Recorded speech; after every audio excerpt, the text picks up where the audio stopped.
It's my feel-good breakfast show. Welcome back. We are live right here on your Feel Good. It's your breakfast show.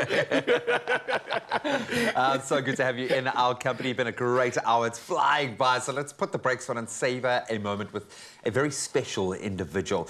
Now, an alternative jazz artist and fashion filmmaker, the journey of Nick Pagemat, who was born in Mthatha, follows an innovative man who has taken the seeds that have been planted and has groomed them into bigger forms.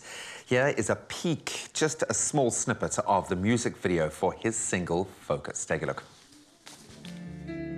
Energy, baby, focus on your energy. I said energy, baby, focus on your energy. Baby, focus. Hey. I said, baby, focus.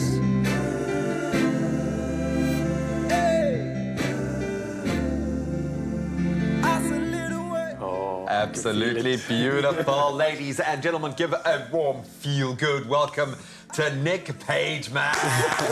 Good show, buddy. How you doing, brother? I'm doing good, brother. How are you doing? So good. I'm hearing that soulfulness in your voice already. I think the people are getting excited for this now. But let's take it back to the beginning. You've got such a unique sound. I was listening to some of the stuff that you're practicing. Yeah. It sounds so good. It sounds so different, though, at the same time. Yeah. Where did this inspiration, where did this fusion of music come from? I believe there's some piano inspiration. There's some inspiration from hip-hop from your brother as well. Yeah. A little bit of gospel thrown into the mix there. Yeah. And then we get this magic. Talk me through this process. The inspiration comes, from all the dynamics of music that I, encountered, like, growing up, because, I grew up a church boy, and so I used to play a lot of, like, piano at church. And at the same time, I'd just, there used to be, like, Sunday sessions for hip-hop. So I'd wear like a three-piece suit, go to church, and then afterwards run home and then wear a snapback, just to go to that. So the journey started there, and one guy, Mr. Dumile Menziwe, taught me how to play piano. So from there, now I was starting to hook up, with some older people that were playing jazz, and I started, having, these jazz moments, with different artists and different people. So yeah, that's how basically everything started for me, just a bunch of chaos in music, and boom, I didn't know what to do next. Boom. And you always looked good doing it. Yeah. And as a result, now you've studied at two fashion institutions. You've chosen to obviously take your studies within fashion to a much higher level. What was the motivation there? I suppose from our kind of perspective, the two marry beautifully, this kind of jazz and the fashion idea, but where was the motivation for you? Also, once again, it always starts with, like, when you're growing up, I was like, I used to dress up very weird, that's what people would say, like, you look very weird but cool, so I'd take that and put it together, and, like, I knew when I was still in high school, what I wanted to do is, like, fashion, and I was lucky to actually be mentored by some of the great people, like, in the industry, From there, when I decided, okay, I have those two things now, which is fashion and music, so why not try to do some of those things, professionally, and put something together that's going to be, like, very different and unique.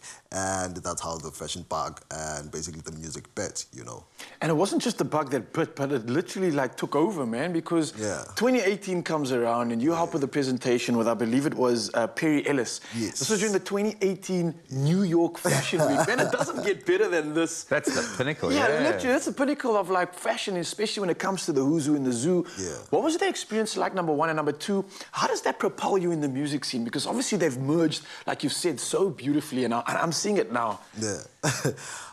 First of all, it was mind-blowing because, I think I was, like, the second person in the country to actually have their music at, like, New York Fashion Week. Yeah.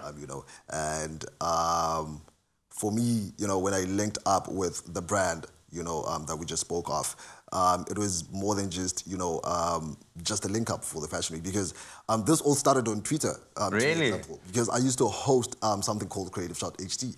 And then I used to also like, you know, do like hashtags on Mondays, and then we link up with these guys, you know, where there was also Jans Chat, and then we talk with these guys from Canada and everybody. And then one of the biggest bloggers from Canada hits me up and is like, hey, you're also doing music? I'm like, yeah, doing music and fashion. I do runway music, basically. You know, and then he's like, why don't we just put something together for my presentation for Perialis? And then that's how my music like literally ended up at the New York Fashion Week. This is so It dope. is so cool, man. Oh. So this is organically, I think very organically, led you to the point of releasing your EP. How do I pronounce it? Mood? Yes. Mood. Title Mood. Mood. I love that. With the idea, because I'm that kind of person, whenever I listen to new music, I'm like, oh, that's the soundtrack to a scene from a movie, the soundtrack to the scene from a drama. And any one of these tracks could be the soundtrack to like the original, first episode of an original series. Talk me through that creative process and what you set out to create with each song like that. Mood, first of all, it's a very, very special like project for me because I wasn't working on it alone. You know, I was working with a great sound engineer and producer, El Creasy. So we're putting this together for like lockdown. You know, we're like, there's lockdown. Let's just drop music. Let's get creative. Let's do 1 minute, 2 minute songs and then just drop them off. And then we realized actually this could be very powerful, you know. And I've always been someone, because I have this, you know, film, you know, fashion film background, you know, I've always been someone who actually wants to put music into sort of like a sequel, you know. So I always try to make my songs sound like you are, you know, like rather than watching a series, you're just listening to your series. Yeah, I get that. So when we put Mood together, it was that type of feeling, you know. We wanted something that people can just listen to, you know, at the same time feel like, you know, I've just experienced something in my head which is just out of this world. So yeah, that's basically what Mood feels like. It's a soundtrack to your life, baby. It's a soundtrack to your life. Nick is going to stick around. He's going to bring you some truly unforgettable and totally unique performances. I guarantee you this is a sound that you haven't felt before, because you're going to feel it on so many different levels. So you stick around, sir. Been such a pleasure connecting with an amazing original artist. But right now, just gone the top of the hour, it's time to get back into those news headlines.